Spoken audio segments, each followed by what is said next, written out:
Hi friends, ఈరోజు చింత చిగురుతో కోడిగుడ్డు ఫ్రై అయితే చేసుకోబోతున్నాం. చాలా రుచిగా అన్నంలోకి, చపాతీలోకి, పూరీలోకి సూపర్ టేస్టీగా పుల్లగా చాలా బాగుంటుంది. ఈ సీజన్లో దొరికేది చింత చిగురు మాత్రం ప్రతి రెసిపీ కూడా చాలా బాగుంటుంది. కానీ ఎగ్గుతో ఈ ఫ్రై అనేది మాత్రం చాలా బాగుంటుంది. పుల్లగా చాలా టేస్టీగా ఉంటుంది. అయితే మనం చేసుకున్న ఈ చింత చిగురు ఫ్రై అనేది మాత్రం అస్సలు మిస్ అవ్వద్దు. ఈ వీడియో మొత్తం కూడా ఎక్కడ స్కిప్ చేయకుండా చూడండి. అప్పుడు చాలా బాగా అర్థమవుతుంది. ఇంకొక విషయం ఏంటంటే ఈ ఫ్రై అనేది చాలా రుచిగా రావాలండి. కొన్ని టిప్స్ ఉన్నాయి, మొత్తం చూసేయండి. ఈ ప్యాన్ లోకి అయితే ఆయిల్ అయితే తీసుకుంటున్నాం. ఆయిల్ కొంచెం ఎక్కువగానే ఉండాలి, అప్పుడే చాలా రుచిగా ఉంటుంది. చింత చిగురు ఎగ్ ఫ్రైకి అయితే తాలింపు గింజలు అయితే తీసుకున్నాము. దీంట్లోకి ఎండుమిర్చి, పచ్చనగపప్పు, జీలకర్ర అయితే తీసుకున్నాము. వీటిని కలర్ వచ్చేంత వరకు కొంచెం దోరగా వేయించుకోవాలి. దీంట్లోకి పచ్చిమిర్చిని అయితే తీసుకుంటున్నాం. రెండైతే ఇలాగా సన్నగా కట్ చేసుకొని, కరివేపాకు కొంచెం, ఆనియన్స్ ఒక 3 సన్నగా కట్ చేసుకొని, పావు స్పూన్ పసుపు, పావు స్పూన్ ఉప్పు వేసుకొని కొంచెం మగ్గేంత వరకు కూడా మగ్గనివ్వాలి ఉల్లిపాయలు. ఇప్పుడు దీంట్లోకి కారాన్ని 2 స్పూన్లు తీసుకోవాలి. జీలకర్ర పౌడర్ 1/2 స్పూన్, ధనియాల పౌడర్ 1/2 స్పూన్ ఇలా వేసేసుకొని బాగా కలిపేసేటట్టు కలుపుకున్న తర్వాత దీంట్లోకి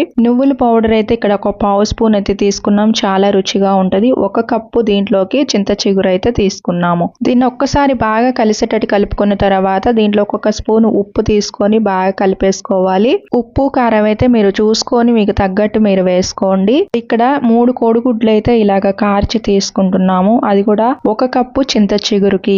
దాని తర్వాత కలపకుండా ఒక 1 మినిట్ పాటు మూత పెట్టుకోవాలి. 1 మినిట్ తర్వాత మూత తీసి ఒక్కసారి అలాగా దీన్ని కలుపుకోవాలన్నమాట. మొత్తం కూడా కలపొద్దు, జస్ట్ కొంచెం అలా కలుపుకొని మళ్ళీ ఒక 2 మినిట్స్ పాటు అయితే మూత పెట్టి అలాగే ఉంచేసుకోవాలి. 2 మినిట్స్ అలాగా మూత పెట్టి మూత తీసుకున్న తర్వాత ఈ చింత చిగురుని ఎగ్గుని బాగా కలిసేటట్టు కలుపుకోవాలి. ఎగ్ మొత్తం కూడా చింత చిగురులోకి మెల్ట్ అయిపోయేటట్టు, అప్పుడే మనకి ఫ్రై లాగా రెడీ అయిపోతుంది. ఇలా తయారు చేసుకున్నామంటే మనకి 2-3 రోజులు ఉన్నా సరే ఎగ్ వేసాం కాబట్టి స్మెల్ అనేది రాదనమాట. ఇలా ఫ్రై లాగా తయారు చేసుకుంటే దీంట్లో కార్చుకునేటప్పుడు కూడా ఎగ్స్ కూడా అది కూడా ఫ్రెష్ గా ఉన్నాయి తీసుకోవాలి. అప్పుడే మనకి చాలా బాగుంటది అనమాట. ఫైనల్ గా కొత్తిమీర అలాగా సన్నగా తరుక్కొని గుప్పెడైతే తీసుకొని వేసేసుకొని ఒక్కసారి కలిపేసుకొని మూత పెట్టి స్టవ్ ఆఫ్ చేసేసుకుంటే నోరూరించే చింత చిగురు ఎగ్ ఫ్రై అనేది రెడీ అయిపోతుంది. చపాతీలోకి, పూరీలోకి, అన్నంలోకి, దేంట్లోకైనా సరే చాలా బాగుంటది అనమాట. అలానే ఈ ప్రాసెస్ లో మీరు ట్రై చేశారా